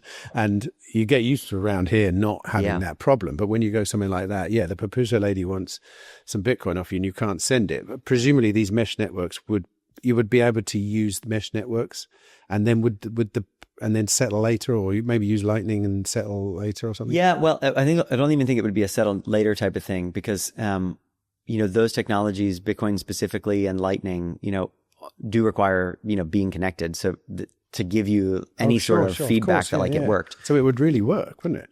I could send Lightning to you and me over a mesh network. We would never have to touch the internet. But you wouldn't be able to validate anything about it, that it worked or that it actually happened at all. And so I think, for your example there, Cashu is a way better use case, because Cashu is a better instrument. So like you can give a token to someone, and yes, they don't know there's a window there where you could double spend on it, because if you ran back to the internet and spent that same token before the other person could, get internet and exchange the token. Have we got time to go into Cashu? We've been going nearly an hour and a half. I've got all the time you want. Right. Yeah. Efrat's coming in half an hour. Efrat Fennington. Nice. Yeah. Yeah, right. Good friend. Yeah, she's great. Because I use Cashu, mini bits. Yeah. Right? Yep. I use mini bits. Yep. Once again, because people that know a lot more than me said, this is amazing, use this, right? Yeah. I didn't realize it was a bearer instrument. How does that work? So Cashu is basically like a wildcat bank, right? Like the idea behind a Cashu mint is that they're taking in some asset, in this case, Bitcoin. They are holding that and they're giving you an IOU in return, effectively. And that IOU through cryptography is blinded. They don't know how much, they don't know who they're giving it. Like the bank is totally blind, which is a really great thing, right? They can't do anything funny with you specifically, because they don't know anything about who they're dealing with. They're just like, hey, this is Bitcoin. Yes, this is real. Okay, here's your thing. When I see this thing come back to me, I'm going to honor that, right? So that when this IOU comes back to me, I'm going to give the Bitcoin out to whoever has it. Doesn't matter who has it. And that's kind of what eCash is, right? Like it's a blinded transaction where it doesn't matter how many times or how many different people that an eCash token, that IOU, moves around in the system. Once it comes back to be traded from the mint that created it, if it's a mint that's acting in good faith, they return the Bitcoin and burn their IOU. So that's the point you need to be online at when it comes in and out. Yes, the trade point, that point at which you want to melt the eCash or, trade it in for, the actual asset underlying it. That's the point that you need to connect to the internet. So that means from mini bits, I could spend Bitcoin over a mesh network. Oh yeah. And they've got all this stuff already. I mean, Calais was playing with this and putting Cashu tokens in BitChat, and it works fine. Like it pops up in your thing, and like, yes, there's a place in there where, it's custodial. That's absolutely incredibly amazing, and solves one of the biggest problems I think personally is connection with the internet. Yep. And again, that's like there cash. is a risk in the middle. Right? Yeah. I mean, cash is a little bit better in this case, right? Because I guess the mint that you're trusting is the actual government. So like you are more comfortable trusting them than some person on the internet that just happened to set up a mint. So trust in your mint or spreading your trust across many mints is really important in a system like Cashu, but it gives you other properties that are really, really beneficial. And so when people yell about like, oh, but it's custodial, it's like, yes, fine. But like everything is trade-offs, right? Like you are always going to trade something for something else. And so Cashu makes the trade of, yes, this is custodial, but like, look at all this cool shit we get. Is this an example of the meme that we were really early? Is that going to become some kind of standard? Because I hope. Well, why wouldn't it? I mean think about this as well. The dream is being you load able a bunch to of Cashu on a card, and you have NFC tap everywhere, and you pay just like you pay with your MasterCard or Visa. Like the UX of Visa is incredible. You just show up and go ding, and you walk away. That's it. Yeah. And so if we can get, experiences like that, everybody loves to like go and spend Lightning off their own node, but like how nice is it to sit there and wait for 12 seconds while Zeus spins and you're like, please work. And like it sucks. It's terrible. So we need to get to a place where our UX is as good or better than Visa before people are actually going to think this tech is useful. But also with Cashu, there's a great privacy angle to that. Incredible privacy. Yeah. Because the mint has no idea who you are, and the token that went out just moves around however long in the community before it gets, exchanged. So, Cashu, I can see why they called it Cashu now, because it really is very similar to cash. It's a bearer asset that you give to someone and you're private, providing Google's not looking at you through a telescope or whatever. No one knows. This is old tech too, right? Like David Chaum came up with this eCash concept in 82. Chaumian eCash. And the thing that stopped him was he didn't have a way to do it without having to go through the centralized financial system. He almost had it where he had deals with Visa and MasterCard and big banks to use this as kind of the cash that people would use in the digital world. And it just kind of fell apart at the last second because the centralized players didn't want it or couldn't get their shit together. 2000? Well, 82 is the first paper, 1982. Way ahead. And then, in the 90s, he had a company that was trying to do this, and it, just didn't work. What was he doing in 2009? David Chaum's an interesting guy. We can leave that. On. But go and look into it. It's just, I think David Chaum was an incredibly intelligent person. Obviously, he came up with eCash. Like the whole idea of the scheme is pretty amazing. He came up with this kind of blinding scheme for, and the math behind it. I think on the business side, I think he overplayed his hand in a few cases where, he tried to get too much and deals fell apart because of that. And I think in Bitcoin, I don't know 100% like what his thoughts on, but I think it took him a little while to come around to it, in the sense that like maybe a sort of not made here sort of stance or opinion. Syndrome. Maybe, Bitcoin I don't know. System. I think he's pretty into it now, but like, I don't know. I think it's been used much better in the recent, with the recent Cashu and Fedi and things like that are coming back to eCash, but through a Bitcoin lens. I think we get a lot more. So just to get it straight for my listeners, going forward, if you were to sort of make some suggestions, it would be Nostr, obviously. Mm-hmm.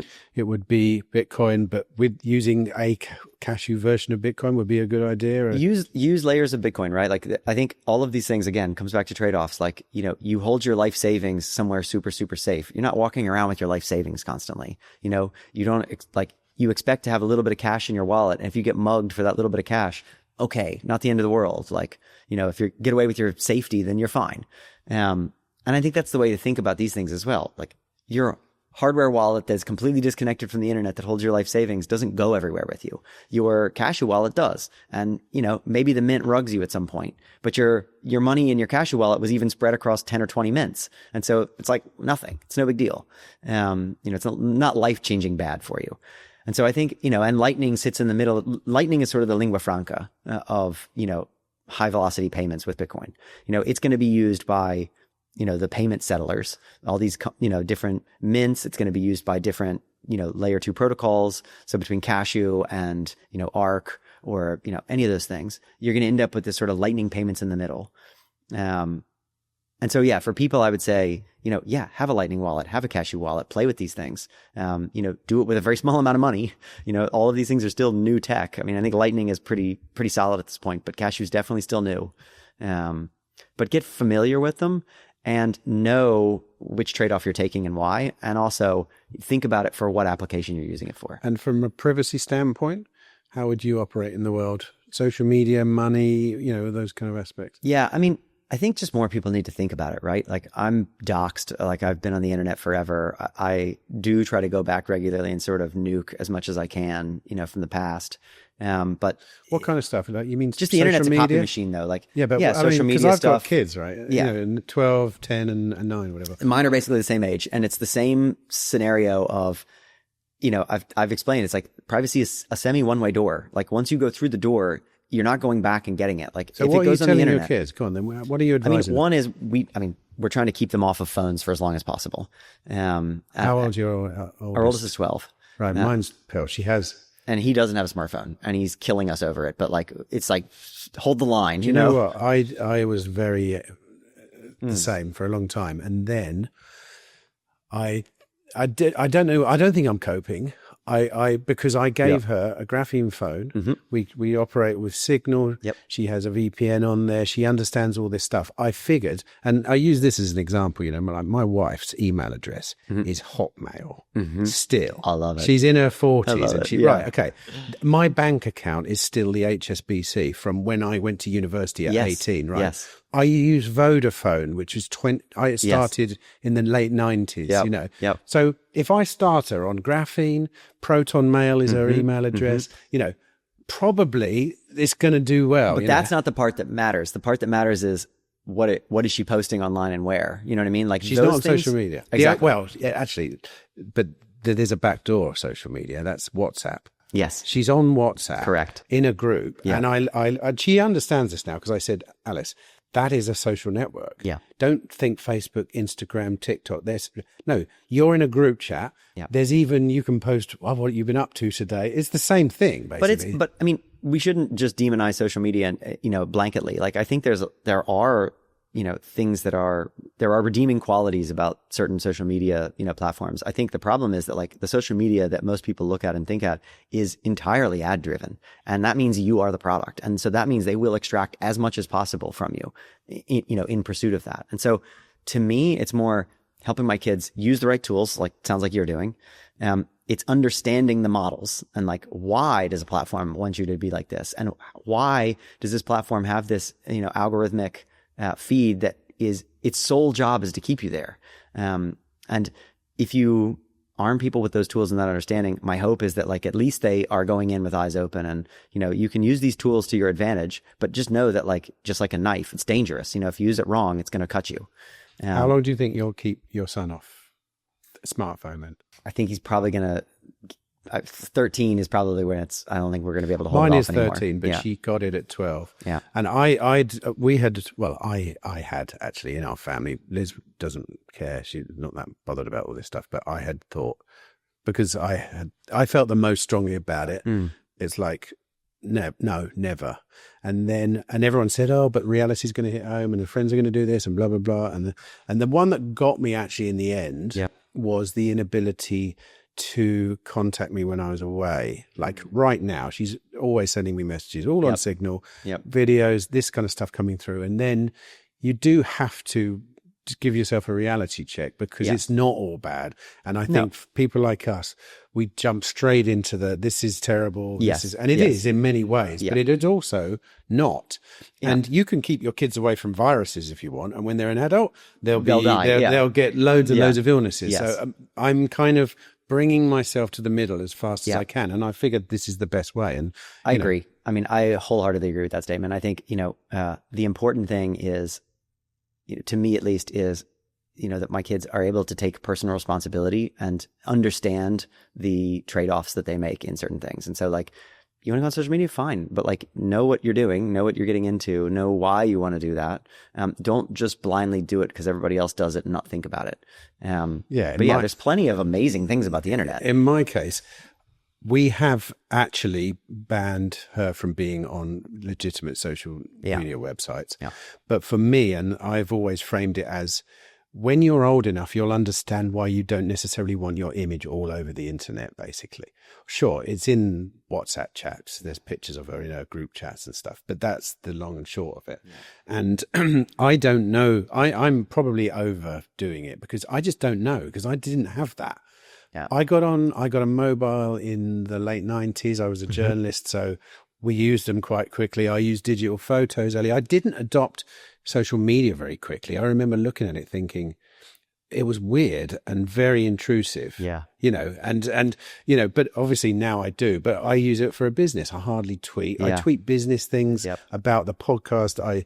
I've stopped using Facebook, obviously, but if I was going to, it's the most I would want to do is to show 5 people the family photos. Yeah. We don't need to do that on Facebook. We can do that on a group I chat. actually have come full circle. Like, I think I was just eternal tech optimist and like loved technology. And, I was on all the platforms super early. I was still in university when Facebook was launching. And so I was in there before most people. I was on Twitter very soon after it launched. And for a while, it was just like, oh yeah, this is great. Like, this is all good. Like, whatever, you can post whatever you want. And it wasn't until much later that I was like, hang on a sec. And it's like, as it started to go darker and darker, it was like, okay, what I understood this to be is not actually what this is. And to that, one-way door point, it's really hard to get rid of stuff on the internet. It's a copy machine and it's really good at copying things. And so, you can try to delete accounts, but like, 90% of SaaS startups, when you delete something, it's just a flag in a database that says deleted or not. It's still in the database. It's still there. They still have it. So, to anybody in the younger generation, it's really just like, guard it, because once you give it away, it's gone. And, be aware of what it actually is and why it is the way it is. But I think explaining it like that to kids really works. I think so too. Because if you say nothing ever gets deleted, it just gets signaled to be not looked at. Yeah. And then you say, right, you've got a camera in your room looking at you at all times. How do you feel about that? It's like, fucking, I don't want that camera. Exactly. Right. You don't want to do that stuff on the internet. Right. It's exactly the same Right. thing. And they get that. Yeah.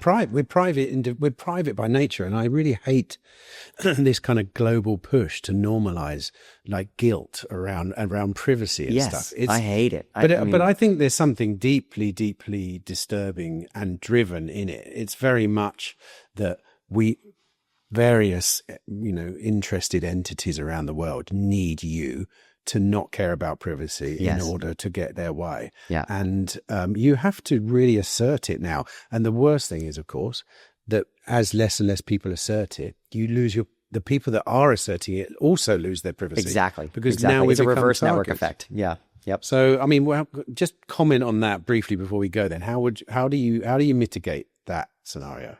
I think this is a two-pronged thing, and it's easy to get black-pilled on privacy because people just don't care. They will take convenience every day of the week over this, over maintaining privacy. However, I think we're getting to a Schelling point where, the powers that be are pushing things too far, right? It will go too far at some point, and more people will start to pay attention to this. I think the other piece is, the younger generations do actually think about this stuff, and I think they get the dark half of their experience online pretty quickly. And I wonder if we're going to go back towards, less online time, people putting, like, I saw some random video that somebody had posted about, 1985 and like what it was like to grow up in 1985 online. And like all these kids were like, is this real? Like, could that actually have been the way things were? You went over and like hung out with your friends at their house and like, you had to call on payphones. Like, they were all in awe that like this could be, and this looked so beautiful to them. Really? Yeah. It was like, we don't go outside. We don't talk to people face to face. We don't hang out. We don't, everything has to be pre-programmed and so I think the younger generation, I think, is going to turn faster on this stuff. My kids are a good anecdotal example then, because I obviously it's us, but we have managed to convince them that it's uncool to be head in the phone all the time. Yes. Because that's kind of whenever they hang out with someone, or if, my daughter goes on some trip and she's with people she doesn't know, when we're discussing it afterwards, it'll be, oh yeah, well, she was just all over, and she doesn't want to associate with that person. Yes. And I don't know whether that one day she might go, oh my God, my mum and dad hoodwinked me or whatever. But also we just, push, like we push her in directions of working outside, playing outside. Right. She's a horse rider. So we, at a great expense, Yeah. orchestrated a scenario in which she can ride a horse whenever she wants. And all those things, when you add up, make the idea of sitting down and looking at a phone a bad idea. Yes. Basically. Yes. But it's not a simple thing. And I feel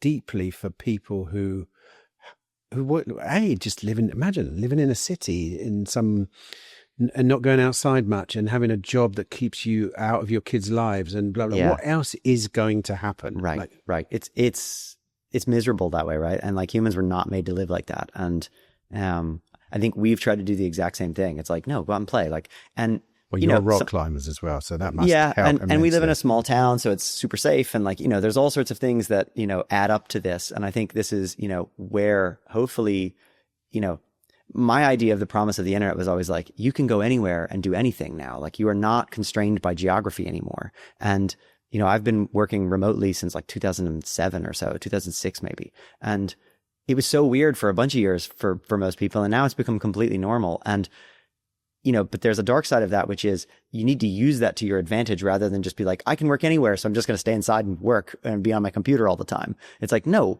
go somewhere where you actually enjoy the place, that you get, fulfillment from the things that are around you, interact with the people that are around you, and I think that's hard for a lot of people, but at the same time, like that's where all the contentment and fulfillment happens. It's in the real world. And these things fundamentally are just tools. Like they are tools that are meant to serve us, not to serve Facebook and Google. And we need to just make that the case. Amen to that. And actually, we never got to talk about this, but it doesn't matter. That could happen another time. But what you're describing is basically where our foundation of what we do is all about. I think you are in the business of dealing with digital freedom, and I think we're in the business of trying to. It's much harder. It's much more messier, way messier. Yeah, dealing with physical freedom, and but they are very highly connected, as we can see, and we'll get more and more intricately connected as we go on. Yeah, so absolutely. I was going to say many thanks for number one, doing what you're doing. I think anyone who's doing open source tools for freedom lovers are on my Christmas list every year. They're great people. So thanks for that. But also thanks for, I've never met you before. I just sent you a message on Nostr and said, will you come and sit down with me and talk? And you went, sure. Yeah. So I love talking about stuff like this. Talking shop is great fun. So it's, I appreciate it. Right. Well, great. Anyway. And then, please, I'd love to reconnect in an amount of time in the future, next time we run physically just to see how it's going. But just for everyone, it's white noise and it's a Nostr thing. So you've got to kind of... Yeah, you can check out the site. It's just whitenoise.chat is the website. And we've got a little bit of information there, and you can, points you to download links and things like that. If you're not on Nostr, I would say just download Primal as a starting point. It's a great UX to get started. You create a key pair, the app does it for you. If you want to, it's got a built-in Lightning wallet you can set up really quickly for zaps and, that sort of thing.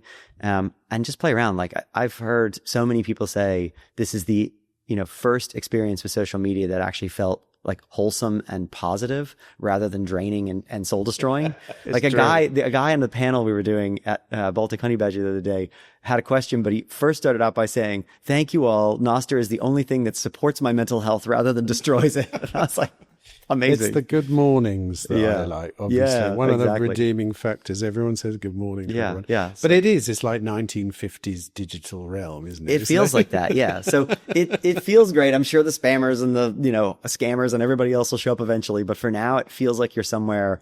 It feels like you're on the internet in 1994. But hopefully you would posit that by the time the scammers turn up, because of your ability on Nostr to really tailor make your experience. Yes. You should be good for that. Yes. I mean, obviously you're going to come up against some things, but you should be good because the algorithm is completely within your sphere of control. Yeah. Absolutely 100%. And like the web of trust aspect that, we know, from a research point of view, webs of trust work really well. And it's how our brains function when we operate in the real world. Like, do I know this person through someone else? How much can I trust them? We haven't built out the digital systems to make that work really well yet. But I think that's part of what Nostr gives us is the ability to really kind of map that analog into the digital world so that, go ahead, spammers, like have at it. Like we don't have to look at it. We'll never see it. We'll never know. It's so exciting. I'm so glad I spoke to you this morning because you're right. You can get a bit black-pilled about all this stuff, but actually it's so exciting because a lot of things are arising right now which are very much digital representations of really fundamental, old school, cultural things that we do, like exactly what you've just described. I've never heard anyone describe Nostr like that. I know there's the identity part is really important, but you're absolutely right. Yeah. You know, I knew you because of Max, and I trust Max implicitly, and I know he wouldn't be mates with you if you were a douchebag, you know. Totally. There is no way of working that out. Right. You're absolutely right. Right. And it's kind of interesting that the only decentralized social network, you know, decentralized system it's actually not a social network, Nostr. It's a generic publishing thing. But we're sort of, you know, bootstrapping the network by shitposting, you know, like Matt Odell always says. Like, we are getting to that network effect of knowing who's who by virtue of a bunch of people just posting GM and sending, you know, random stuff, like in a Twitter-like scenario. And a lot of other things like PGP failed because they really couldn't build a network effect around it. So having multiple modes to do that means that the entire network is better. Any business that, you know, comes and builds on Nostr immediately has the entire user base at their disposal. And every new business or new user or everything supports everything. So it's like a network effect of network effects. So I think it's probably the only thing that's in it, you know, that has a real chance of functioning.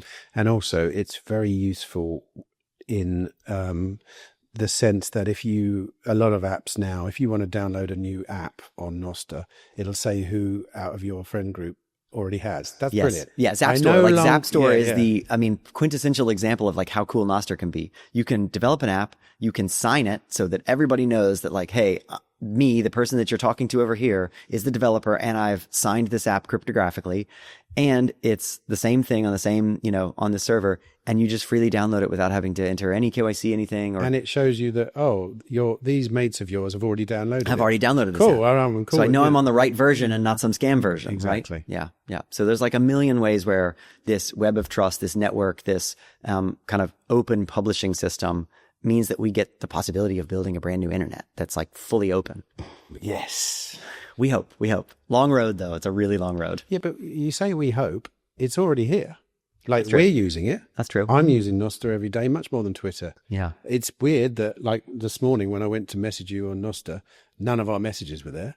And then like 20 minutes later, they popped up. Yeah, that's weird and annoying, but I'm still using it. It's early, but it does work. Yeah, most of the time. Anyway, Jeff, many, many, many, many thanks indeed for coming. And this has been awesome. I'm really happy. I really have wrapped my head around some important concepts here. So many thanks for coming. Well, thank you for the invite. It's been super enjoyable. I'll see you next time. Yeah, thanks.